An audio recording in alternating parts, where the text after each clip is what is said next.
खोल लें।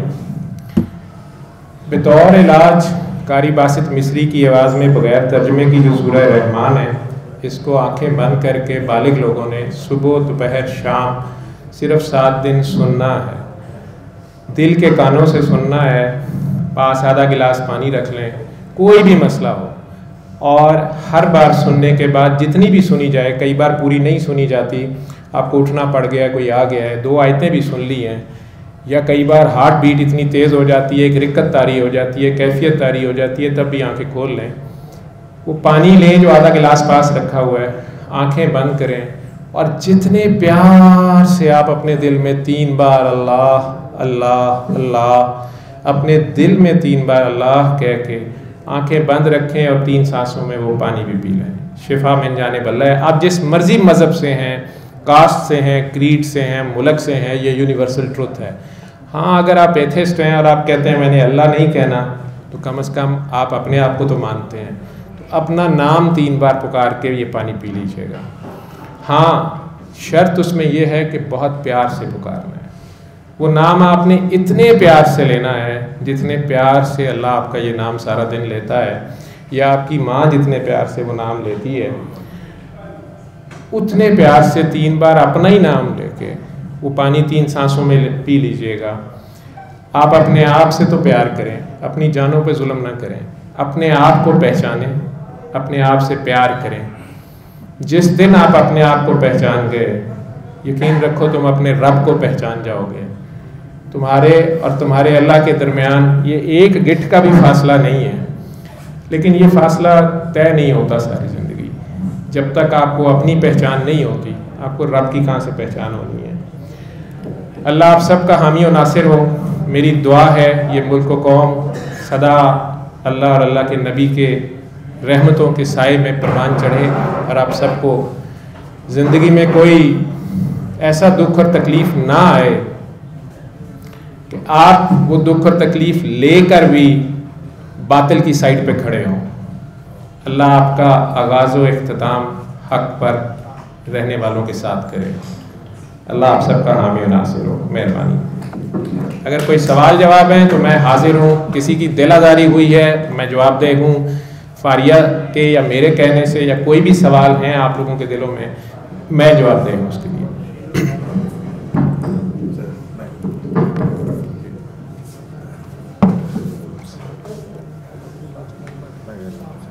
सवाल पूछ जी जी।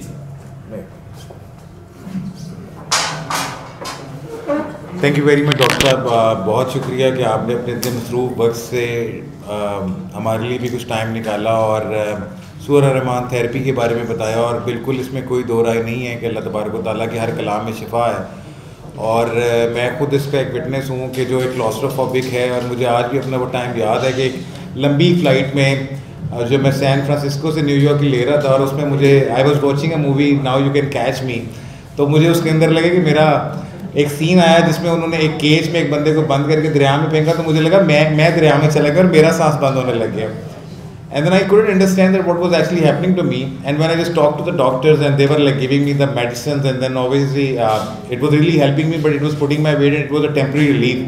और फिर सूरह रहमान थेरेपी जब मुझे पता चली है बरा ने मुझे इसका बताया, तो I M one of the biggest example for this, जो बड़ा प्राउडली इस चीज़ को ओन करता है कि अल्लाह तबारक व तआला ने मेरे जैसे बंदे को जो क्लॉस्ट्रोफोबिक है, जो शायद इस हॉल में भी इतनी देर ना बैठ सके, आज ये शिफा दी हुई है कि मैं उसकी वजह से और उसके कलाम की बरकत से अपने जो रूटीन के मैटर है उसको अंजाम देता हूँ।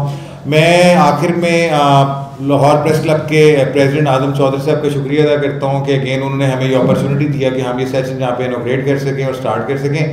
और मैं आखिर में वोट ऑफ थैंक्स के लिए और डॉक्टर साहब का शुक्रिया अदा करने के लिए जो प्रेस क्लब के जर्नलिस्ट जिन सर्कमस्टांसेस से गुजर रहे हैं, कुछ मैंने आपको एक्सप्लेन किए, और कुछ आजम साहब से रिक्वेस्ट करूँगा कि हमारी हालत ज़ार के ऊपर ज़रा कुछ नज़र दौड़ाएँ और अपने ख्यालात का इज़हार करें। थैंक यू आजम साहब।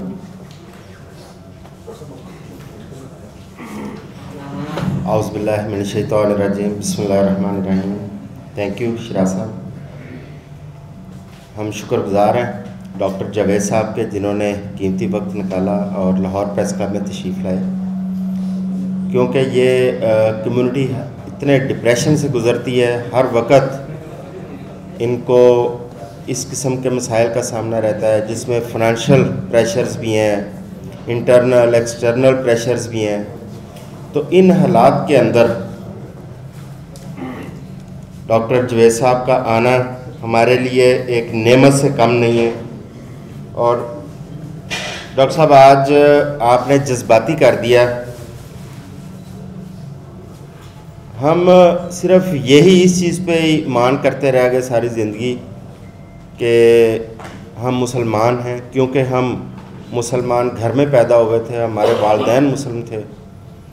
दीन को जिस तरह समझना चाहिए था, दीन की अफादियत को जिस तरह अंडरस्टैंड करना चाहिए था, हमने शायद उस तरह, कम से कम मैं एक गुनाहगार आदमी हूँ, मैं उतनी बारीकी से और उस तरह दीन के ऊपर नहीं हम चल पाए। लेकिन कोशिश करते हैं कि प्रेस क्लब के अंदर भी जहाँ बाकी एक्टिविटीज़ होती हैं, वहाँ दीन के हवाले से भी कोई ना कोई ऐसी हम नशिस्त करें जिसमें हमें सीखने का मौका मिले। हमारे अपने कुछ मेंबर्स ने भी एक छोटा सा एक एफ़र्ट किया इकरा क्लब के नाम से, वो भी कोशिश करते रहते हैं। तो आज आपने सूरह रहमान की जिस तरह हमें उसको सुनने की, उसको पढ़ने की और उससे अफादियत हासिल करने का जो तरीका हमें समझाया, बताया, कम से कम मैं इतना आगाह नहीं था। और मैं वाकई जज्बाती हो गया था जब आपने तौबा और इस्तग़फ़ार के लिए इतना खूबसूरत अंदाज़ हमें बताया कि हम कितने खूबसूरत अंदाज़ में तौबा कर सकते हैं, अल्लाह ताला से मांग सकते हैं, माफ़ी मांग सकते हैं। क्योंकि मेरा अपना यकीन और ईमान ये है कि जब भी मुझे बहुत बड़ी बड़ी मुश्किलात आती हैं ज़िंदगी में, हर शख्स को आती हैं, जब भी मुझे कोई मुश्किल आई है, सिर्फ़ खुलूस दिल के साथ नमाज पढ़ के तो उसके बाद तौबा करने की कोशिश की है। हालांकि हमें सलीका भी नहीं आता तौबा करने का। तो अभी मेरा ख्याल है कि हमारे वो तौबा के अल्फाज हम सोच रहे होते हैं कि शायद हमारी ज़ुबान से निकले हैं, तो अल्लाह ताला हमारे मसाइल हल कर देता है। ये मेरी अपनी ज़िंदगी के तजर्बात हैं जो कि एक दफ़ा नहीं हज़ारों दफ़ा ये चीज़ें देखी। मैं बाबा जी के हवाले से बात करूँगा। मैं उन खुशकिस्मत चंद लोगों में से हूँ जिन्हें बाबा जी के साथ एक उनसियत का और मैं तो क्लेम करता हूँ दोस्ती का जिनको शर्फ हासिल हुआ। मैं दिन अखबार में काम किया करता था, तो बाबा जी ने दिन में लिखना शुरू किया था, कॉलम लिखा करते थे। तो मैं सेक्रेटरी प्रेस क्लब था, तो वो यहाँ पे तशरीफ़ लाते थे, तो मेरा उनके साथ बड़ा एक उनसियत और दोस्ती वो वाला रिश्ता था। तो उस वक़्त तो शायद मैं ये अंडरस्टैंड नहीं कर सका कि उनको अल्लाह ताला की कितनी बड़ी अनायत थी और वो क्या चीज़ थी उनके अंदर। और हम मजाक भी किया करते थे और वो हमें भी मजाक किया करते थे। तो इसके साथ साथ क्लब के अंदर क्लब की मुख्तलिफ़ एक्टिविटीज़ में भी हमें वो सपोर्ट किया करते थे। कभी किसी गेस्ट को बुलाने में या क्लब में लोगों के लिए थोड़ा सा स्ट्रेस कम करने के लिए कोई ना कोई यहाँ पे हमने फंक्शन करना, तो उन्होंने उसमें भी हमें सपोर्ट करना। लेकिन गुज़रते वक्त के साथ साथ पता चला कि वो कितनी बड़ी हस्ती थे और अल्लाह ताला की कितनी बड़ी अनायत थी उनको। तो हम चंद दोस्त थे जिनकी उनके साथ बड़ी उनसियत, और हमने बैठ के स्पिरिचुअलिज्म पे उनके साथ गपशप करनी, जिनमें एक हमारे दोस्त इमरान शेख साहब हैं जो दी न्यूज़ में न्यूज़ एडिटर हैं। उन्होंने तो घंटों उनके साथ नशिस्तें की हुई हैं। मैं तो क्लब की ज़िम्मेदारियों की वजह से कई दफ़ा इधर उधर अपने कामों में मसरूफ़ हो जाता था, लेकिन वो उनके साथ घंटों नशिस्त किया करते थे। और आज भी जब मैं और इमरान शेख साहब हम बैठते हैं तो हम वो वक्त, वो गुफ्तगू, वो नशिस्तें हम याद करते हैं। तो डॉक्टर साहब आप क्योंकि उनके जो उनका नज़रिया था, जो उनकी कोशिश थी, एफ़र्ट थी, जो उनकी खिदमत, उसको लेके आगे चल रहे हैं। और हमारे लिए खुशकिस्मती है कि आज आप यहाँ पर तशरीफ़ लाए और स्ट्रेस मैनेजमेंट के हवाले से हमें आज आपने बहुत गाइड किया। हम बहुत शुक्रगुज़ार हैं। बाकी भी जितने मेहमान ग्रामी यहाँ पर तशरीफ़ लाए हैं, लाहौर प्रेस क्लब, उनका भी शुक्रगुज़ार है कि उन्होंने अपना कीमती वक्त निकाला और यहाँ पर तशरीफ़ लाए। और हम ये डॉक्टर साहब से ये आइंदा भी उम्मीद और तवक्को यही करते हैं कि डॉक्टर साहब हमें वक्त देते रहें ताकि हम इसी तरह इस्तिफ़ादा करते रहें। और अपने देखें, अभी क्वेश्चन आंसर का तो सेशन हुआ नहीं है, क्योंकि जो जर्नलिस्ट कम्युनिटी है वो सिर्फ सुनने तक इक्तफ़ा नहीं करती, वो तो बाकायदा क्वेश्चन आंसर, तो फिर लंबे सेशन होते हैं। तो हम यही डॉक्टर साहब आपसे दरख्वास्त करेंगे कि आइंदा भी हमें वक्त देते रहें और हमारे साथ इस तरह नशिस्तें करें ताकि हम अपनी कम्युनिटी के लिए अगर कुछ कर सकें। दुनियादारी तो सारे करते हैं, चलें दीन के हवाले से कोई हम खिदमत अंजाम दे सकें तो ये हमारी खुशकिस्मती होगी। Thank you very much Sharaj असनाद साहब, आपने हमें आज ये मौका फ़राहम किया, बहुत बहुत शुक्रिया।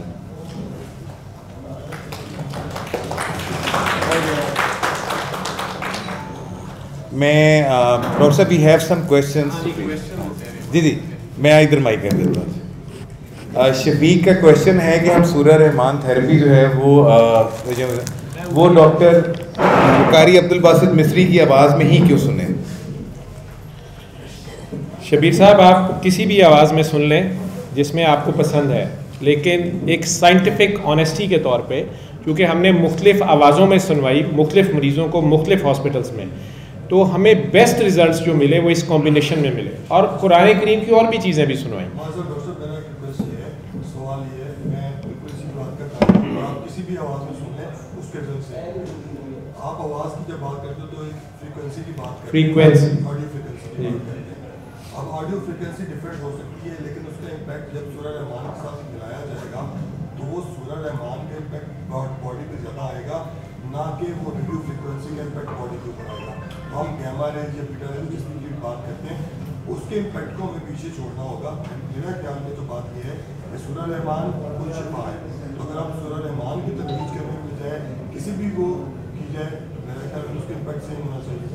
आपकी बात बिल्कुल ठीक है, आप जो बात कर रहे हैं, लेकिन जब साइंस है, मैं तो साइंस का बंदा हूँ ना, जो साइंस है वो इसको आगे रिसर्च करती है और यही बातें मुख्तलिफ डेसिबल्स के ऊपर मुख्तलिफ लोगों की फ्रीक्वेंसी डिफरेंट है, ये सारी साइंस करती है, उसमें गैमा रेज हैं कौन सी हैं, वो बात भी आपकी ठीक है।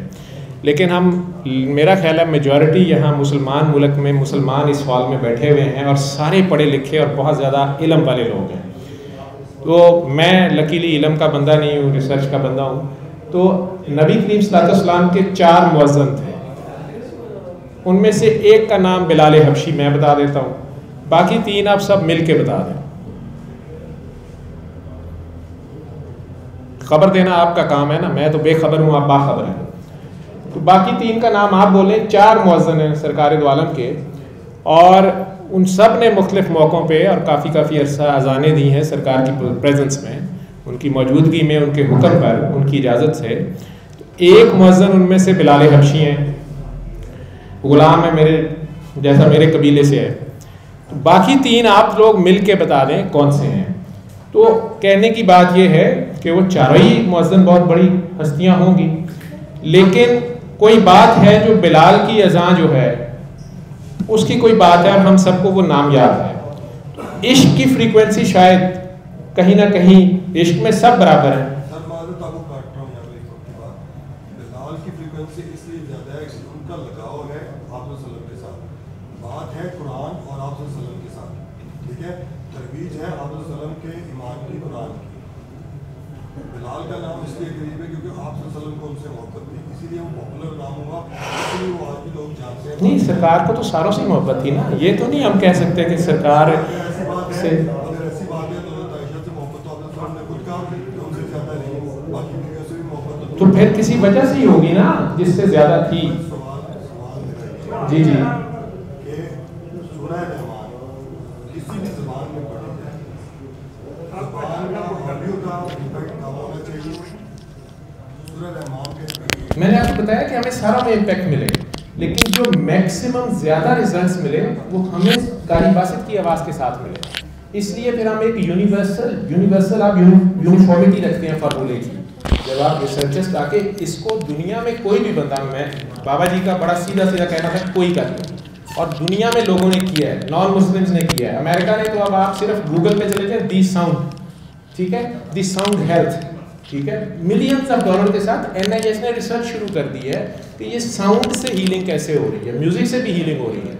और बाबा जी म्यूजिक सुना के भी कई लोग हील होते थे, लेकिन द अल्टीमेट रेमेडी जो थी जिसमें मैक्सिमम रिजल्ट मिल रहे थे वो सूरह रहमान या कुरान से, और कुरान में से भी सूरह रहमान। वैसे सारा कुरान शिफा है, हरफ शिफा है, लेकिन डेफिनेटली जब फंस जाएंगे तो कहार को तो नहीं पुकारेंगे ना, फिर रहमान को पुकारेंगे। इसी तरह कारी बासित की आवाज़ में हमें बेस्ट रिजल्ट्स मिले, हम दुनिया को उसी का बता रहे हैं, ताकि जो एवरेज निकले। जैसे गंदम की गोली के मरीजों को हमारे ICU में हम सुनाते थे सर्विसेज हॉस्पिटल में, ठीक है, 2008 से 2013 तक का डेटा मेरे पास है। तो 133 मरीज आए जो गंदम की गोली खा के आ गए, इतने सीरियस हो गए कि 24 घंटों के अंदर वेंटिलेटर पे पड़ गए, ICU में आ गए, और डॉक्टरी कहती है कि वो नहीं जिंदा बच सकते, 100% मॉर्टेलिटी है, ठीक है। दुनिया में, इंडिया में एक रिसर्च में उन्होंने कहा कि हमारे इलाकों में खुदकुशी के लिए सस्ती है, तो ये आम मिलती थी गंदम की गोली, चावलों में रखने वाली गोली। इसको इंडिया पाकिस्तान में गंदम की गोली कहते हैं, ईरान में राइस पिल कहते हैं, चावलों में भी रखते हैं गले को स्टोर करने के लिए। बेसिकली इसमें फॉस्फीन गैस से एवेलुएट होती है, फॉस्फीन, और सीधी वो खाते साथ एरोमेटिक है, उसके मैदे से एवेपोरेट होती है, तो पूरे जिस्म की खून की नालियों की सोजिश करके और हार्ट को उसके बिल्कुल सोजिश करके बंदा 24 घंटे में मर जाता है। आता भी इमरजेंसी में बातें करता बैठा, आपको लगता नहीं कि ये भी मर जाएगा, वो मर जाता है, बड़ी मिजरेबल डेथ होती है, आप उसे रोक नहीं सकते। जब से ICU बन गए, वेंटिलेटर बन गए, तो फटाफट वेंटिलेटर पे डाल देते हैं, लेकिन वो मर ही जाता है। हमारे पास 2008 से 2013 तक 131 मरीजों पे 112 जिंदा बच गए, कोई महीना रहा, कोई 10 दिन रहा, वेंटिलेटर से उतरे और अपने पैरों पे चल के गए, 81%। अब वहाँ हमारा ICU तो एक नर्स थी 10 बेड पे या 4 बेड पे, दुनिया के ICUs में एक नर्स है 1 बेड पे, ठीक है। हमारे पास ना कोई इंफ्रास्ट्रक्चर ना कुछ, और ये जो इतना ग्रॉस चेंज आई तो दुनिया कहती है क्या बकवास कर रहे हो, ये झूठ बोल रहे हैं, ठीक है। अब डाटा तो पड़ा है, वो कहते हैं अच्छा आपने क्या किया, हम अगर उन्हें कहते हैं कि हमने इस आवाज़ में ये सुनवाई, ठीक है, तो वो भी अपनी वहाँ पर फिर उसी आवाज़ में उसी कॉम्बिनेशन पे चेक करेंगे।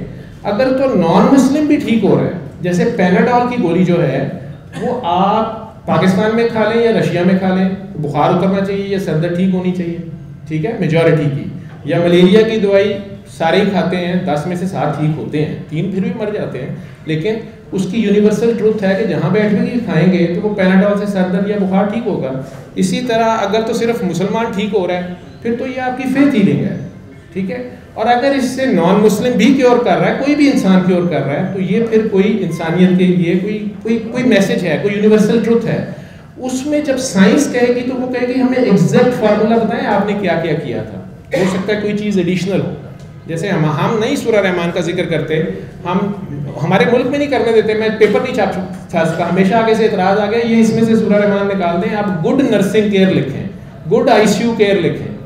आप पूरी दुनिया को कहेंगे कि जो कह रहे हैं 9% से ज़्यादा नहीं बच सकते, वो भी वो जिन्होंने पुरानी एक्सपायर्ड गोली खाई या जो वेंटिलेटर तक नहीं गए, थोड़ी सी खा के भागा या बच गए, वो 9% बचे। आप कह रहे हैं वेंटिलेटरों वाले जिनके 100 बार दिल बंद हुए और चलाए गए, वो पैरों पे चल के चले गए, और वो भी 80-81%। दुनिया कहेगी या गप है और या फिर वाकई वहाँ कुछ हो रहा है। अगर आप कहेंगे गुड नर्सिंग केयर तो फिर वो कहेंगे हमारे से अच्छी नर्सिंग केयर, या यूरोप के ICUs या अमेरिका के ICUs से अगर आपकी नर्सिंग केयर अच्छी है तो फिर असी इत्थे आ जाते हैं। और हमारा तो हुक्मरान से लेके हर फिरौन बाहर इलाज कराने जाता है क्योंकि वहाँ नर्सिंग केयर अच्छी है, नर्सें भी अच्छी हैं। तो आपको फिर एग्जैक्ट फार्मूला इंटरवेंशन वर्ड हम बोलते हैं कि हमें इंटरवेंशन एग्जैक्ट बतानी पड़ेगी कि हमें किस इंटरवेंशन में बेस्ट रिजल्ट्स मिले थे, ताकि उन्हें भी अगर फिगर्स वही मिलेंगे तो फिर वो मैच कर लेंगे कि हाँ इसमें कोई बात है। आगे वो रिसर्च करते रहेंगे कि इसमें गैमा रेज है, फलानी रेज है, वो इसका गैजेट बना लेंगे, इसको कई हज़ार में बेचेंगे, वो फिर उनके मसले हैं, वो उनकी साइंस है, वो जो मर्जी निकालें, ठीक है। हमें जो रिजल्ट्स मिले हमने फीसबिल्लाह गरीब से लेके अमीर तक को बता दिए एक साइंटिफिक ऑनेस्टी में।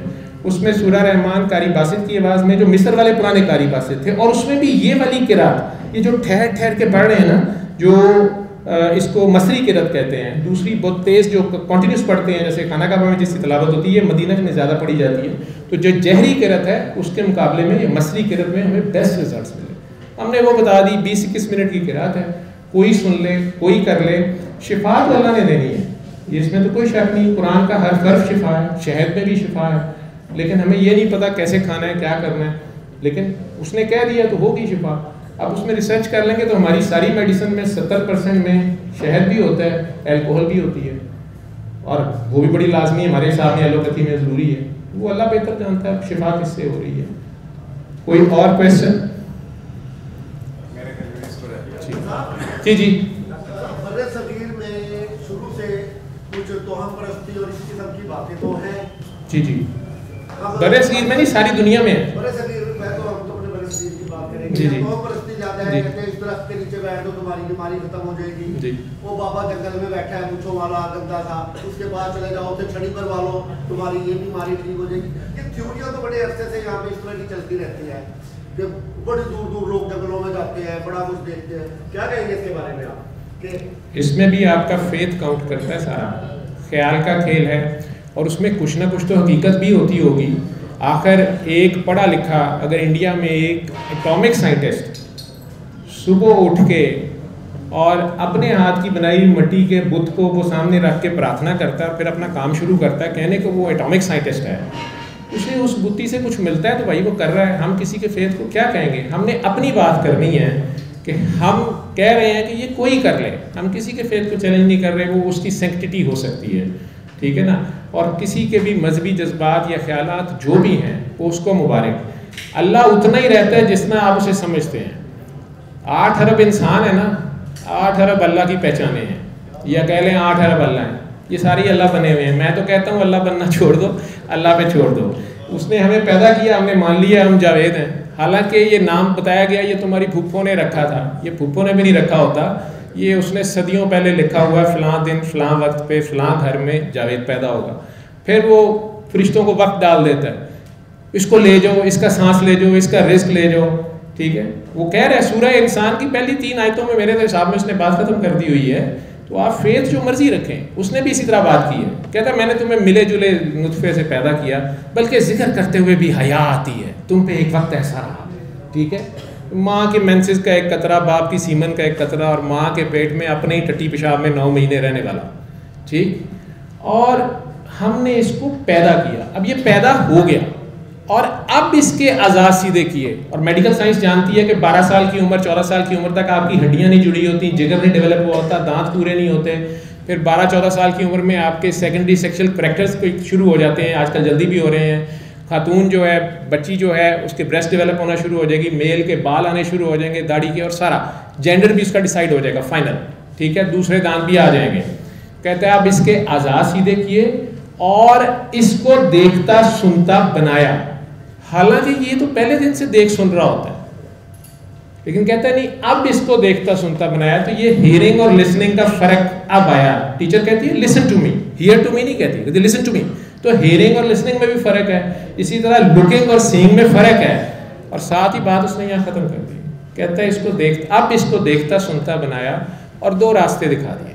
ये सूरह इंसान की पहली 3 आयतें हैं और 2 रास्ते दिखा दिए, शुक्र करे या कुफर करे। ठीक है, तो जब हम शुक्र नहीं कर रहे होते तो हम कुफर कर रहे होते हैं। अल्लाह आप सबको हमें मुनासिब। डॉक्टर साहब again thank you so very much for your time. एक काम मैं करना चाहूँगा, मैं आपके यहाँ आपकी मोहब्बतों का तो मखरूज हो गया। खालिया बेटा 1 मिनट ऊपर आना, क्योंकि इन्होंने एकदम से स्टार्ट में पता नहीं इसके दिल में क्या समाई। वैसे तो कहते हैं ना, जहाँ दुनिया बनाने वाले क्या तेरे दिल में समाई, लेकिन इन्होंने पता नहीं क्या आज किया है। तो पुत्र ये चादर आपने एकदम से मुझे डाल दी, ये बहुत बड़ा बोझ होता है। चादर देना जो है एक बहुत बड़ा काम है। अगर आप किसी को चादर दे नहीं सकते, कम से कम किसी की चादर खींचिएगा ना।